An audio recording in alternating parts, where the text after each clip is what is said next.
Hello guys, welcome back to my channel. It's Gabriel here again, and today we are here with another interesting one. The Nigerian government has completed the construction of a $250 million lithium factory plant in Nasarawa state of Nigeria.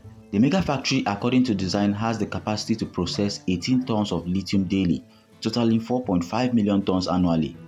The factory, known as Ganfeng Lithium Industry Limited Factory, located in the Endo community within the Udege development area of Nasarawa state, is aimed at boosting the local economy of the state.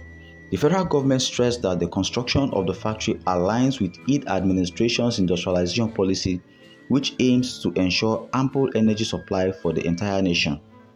Nigeria recently discovered large deposits of lithium, an essential component of building batteries for electric cars, laptop and mobile devices.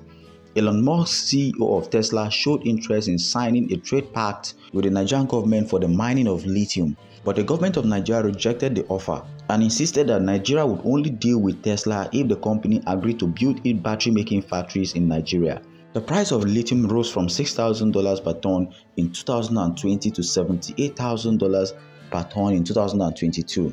It is also expected to be the most valuable mineral on earth by 2040. Additionally, Nigeria's lithium is high grade.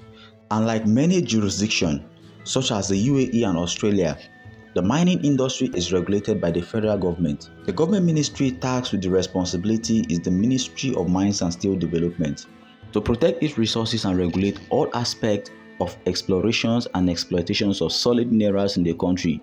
The Nigerian government reenacted the Nigerian Mineral and Mining Act in 2007. This act vested ownership and control of all lands where minerals are found in commercial quantities to the federal government, thereby prohibiting unauthorized persons from exploring and exploiting these mineral resources.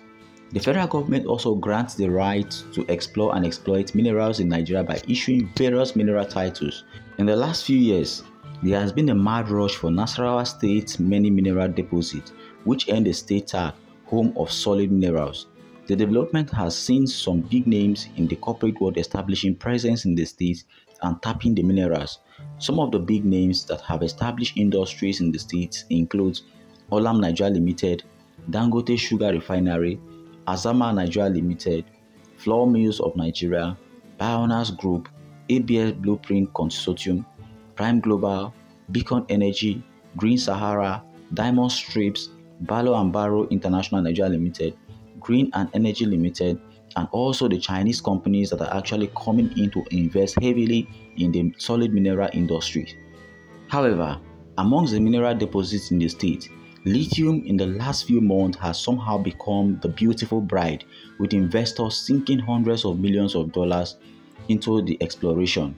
The scramble for lithium, a highly reactive metal used in energy-dense rechargeable batteries used in cell phones, electric vehicles and grid storage, may not be unconnected with the growing interest in renewable energy by governments across the world, as the need to phase out fossil fuel vehicles in favor of emission-free electric cars intensifies. According to the World Bank, the demand for essential metals such as lithium and cobalt will increase by roughly 500% by 2050, even as they say that the global electric vehicle market alone was projected to reach £646.23 billion by 2030. To be sincere, most of the world lithium is produced by 4 countries: Australia, the world's largest producer, Chile, Argentina and China. However, these countries do not produce enough to fulfill the expanding worldwide demand. As a result, the research for lithium has moved to Africa and is already being intensively mined in Zimbabwe, Africa's largest producer, Namibia, the Democratic Republic of Congo, Mali and Ghana. Today, the quest for lithium is gaining traction in Nigeria, with competition becoming increasingly fierce. In Nigeria, lithium is currently mined in Nasarawa, Kogi, Kwara, Ekiti and Cross River State. In 2018, Kian Smith Trade & Co., a Nigerian mining company, announced the discovery of 15,000 tons of commercial lithium in Nigeria. Experts say among the states in the north central with lithium deposit, Nasarawa tops the chart. This was equally confirmed by Governor Sule at a forum recently, when he said the state indeed had the highest commercial quantity of the most sought-after mineral, lithium. He also noted that the state had the highest number of investors working to establish presence over the minerals. Already, Several companies have indicated interest and are presently working to process over 25,000 tons per day of lithium in two local governments in Nasarawa State. In lieu of this, the federal government, in a bid to boost the lithium mining industry through the Ministry of Solid Minerals and Development, performed a groundbreaking ceremony for the establishment of the $250 million factory by a Chinese company, Ganfeng Lithium Mining Company, in Endo Village in Udege local government area of the state. Aside Ganfeng Company, there are three other companies that have come forward. One is called Landmark Lithium Mining Company, which is already getting ready to commission its factory that will process 3,000 tons of lithium a day. Another company known as ROSIN has already begun the construction of its factory and will be commissioned soon. It is built to process about 1,500 tons and then expand to 3,000, making it 4,500 metric tons that should be processed from Nasarawa State soon.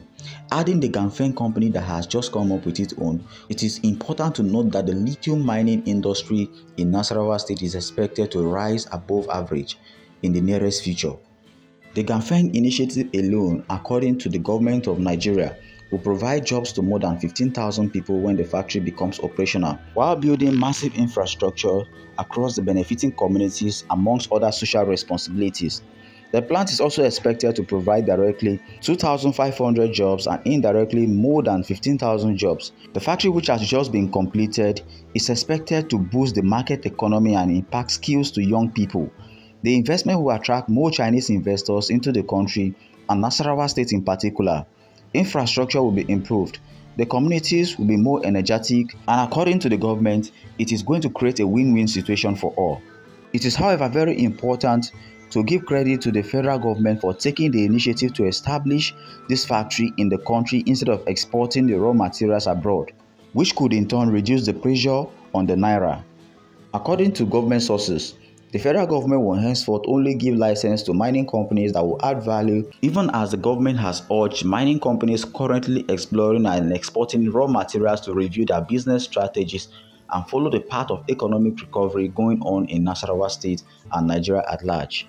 The government has also gone further to state that any company wishing to come and invest in the solid mineral sector in Nigeria henceforth must add local value. Without that, no license will be issued to any company. The mad rush for solid minerals by investors in Nigeria, especially the establishment of factories in many states, is a culmination of many years of painstaking planning and hard work anchored on industrialization of Nigeria. Experts also agree that the resurgence of activities in the solid minerals subsector will serve as a springboard for a new economic order and industrialization of so many states in Nigeria.